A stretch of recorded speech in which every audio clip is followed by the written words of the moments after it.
చాలామంది ఎండలో తిరిగితే నల్లగా అయిపోతాం అనుకుంటారు. కొంతవరకు ఇది నిజమైనా మొత్తానికి ఇదొక్కటే నిజం కాదు. నిజానికి మన శరీరం ఎంత నల్లగా ఉండాలనేది చర్మంలో ఉండే మెలనిన్ అనే పిగ్మెంట్ డిసైడ్ చేస్తుంది. ఈ మెలనిన్ పిగ్మెంట్ మన స్కిన్లో ఎంత ఎక్కువగా ఉంటే మన స్కిన్ అంత నల్లగా ఉంటుంది, ఎంత తక్కువగా ఉంటే అంత తెల్లగా ఉంటుంది. సో మీ స్కిన్లో ఎంత పర్సెంటేజ్ ఆఫ్ మెలనిన్ ఉండాలనేది ముఖ్యంగా 3 ఫ్యాక్టర్స్ మీద డిపెండ్ అయి ఉంటుంది. అవే genetics, hormones and sun radiation. And మీరు గమనిస్తే ఈక్వేటర్కి ఎంత దగ్గరగా ఉంటే ఆ స్పెసిఫిక్ కంట్రీ పాపులేషన్ యొక్క మెలనిన్ ప్రొడక్షన్ అంత ఎక్కువగా ఉంటుంది.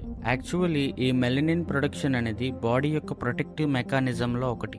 ఎందుకంటే మెలనిన్ సన్ నుంచి వచ్చే హార్మ్ఫుల్ యూవీ రేస్ నుంచి మనకు ప్రొటెక్షన్ ఇస్తుంది.